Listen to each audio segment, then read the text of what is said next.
Muito bem-vindos, minha gente querida, com muito amor, com muita paz, com muitas bênçãos para todo mundo.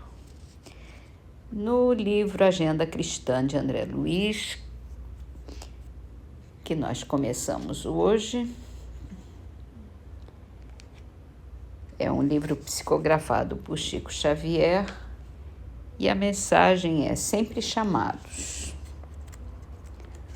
O cristão é chamado a servir em toda parte.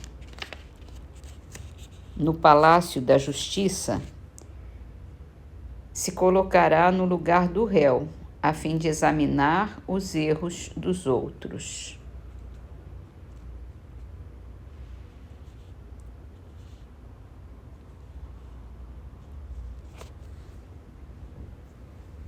Se colocando no lugar do réu, a gente tem uma noção melhor do que pode ter acontecido, o que a gente tem capacidade para fazer muita coisa ruim, né? Então, ao se colocar no lugar do réu, a gente compreende melhor as razões de cada um.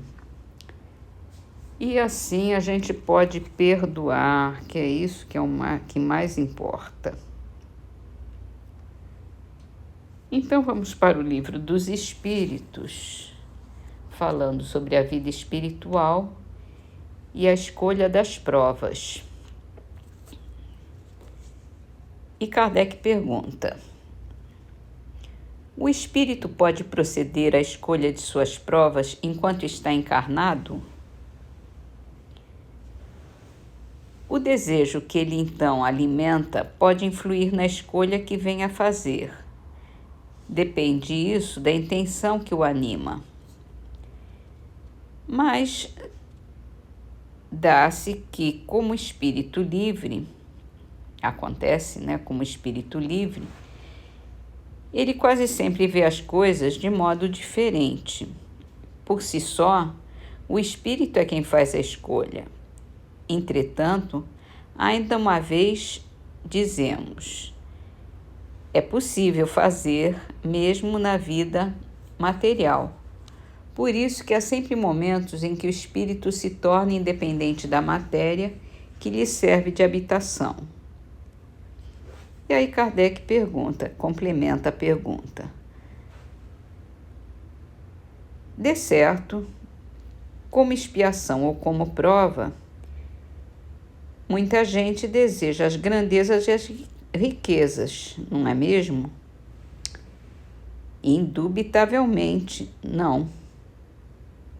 A matéria deseja essa grandeza para gozá-la, o espírito para conhecer-lhe as vicissitudes.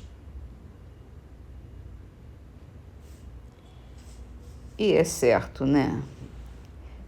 A gente tem uma ideia muito tacanha de grandeza, de riqueza, de fama, de projeção, e hoje em dia acho que está até pior, tá? Pelo menos está mais noticiado, mais exacerbado essa situação. E a gente acaba se perdendo nesse labirinto aí. É muito complicado. É uma expiação ou prova, né? Muito complicada, muito difícil.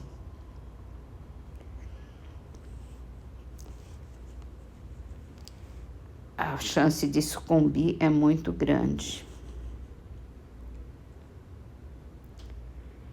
Então, assim sendo, passamos para o livro que é o Espiritismo. Essa é a última pergunta do livro. A gente está falando sobre o espírito depois da morte.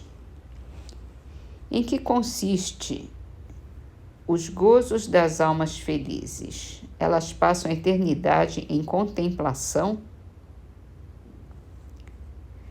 A justiça quer que a recompensa seja proporcional ao mérito, como a punição proporcional à gravidade da falta. Assim, há graus infinitos nos gozos da alma, desde o instante que ela entra no caminho do bem até aquele em que ela atinge a perfeição. A felicidade dos bons espíritos consiste em conhecer todas as coisas, não sentir ódio, nem ciúme, nem inveja, nem ambição, nem qualquer das paixões que desgraçam os homens. O amor que os une é para os bons espíritos a fonte de suprema felicidade, porque não experimentam as necessidades, nem os sofrimentos, nem as angústias da vida material. O estado de contemplação perpétua seria uma felicidade estúpida e monótona. Seria a aventura do egoísta, uma existência interminavelmente inútil. A vida espiritual, ao contrário, é de uma atividade incessante pelas missões que os espíritos recebem do Ser Supremo, para serem seus agentes no governo do universo. Essas missões são proporcionais ao seu adiantamento e cujo desempenho os torna felizes, porque lhes fornece ocasiões de serem úteis e de fazerem o bem. E aí vem uma observação de Kardec. Convidamos os adversários do Espiritismo e os que não admitem a reencarnação a darem dos problemas acima apresentados uma solução mais lógica, por outro princípio qualquer que não seja o da pluralidade das existências. E só falta ele dizer assim: tenho dito. É isso mesmo. Mas é óbvio, né?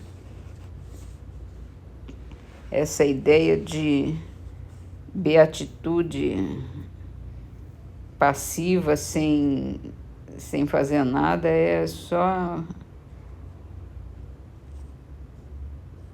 fruto da cabeça inútil do homem, infértil. Muito bem, muito bem. Vamos então terminar nossas leituras de hoje com o livro Canteiro de Ideias, com a frase de Meimei. Se você tem o privilégio de servir, amparando aos outros, está edificando a felicidade em favor de si mesmo.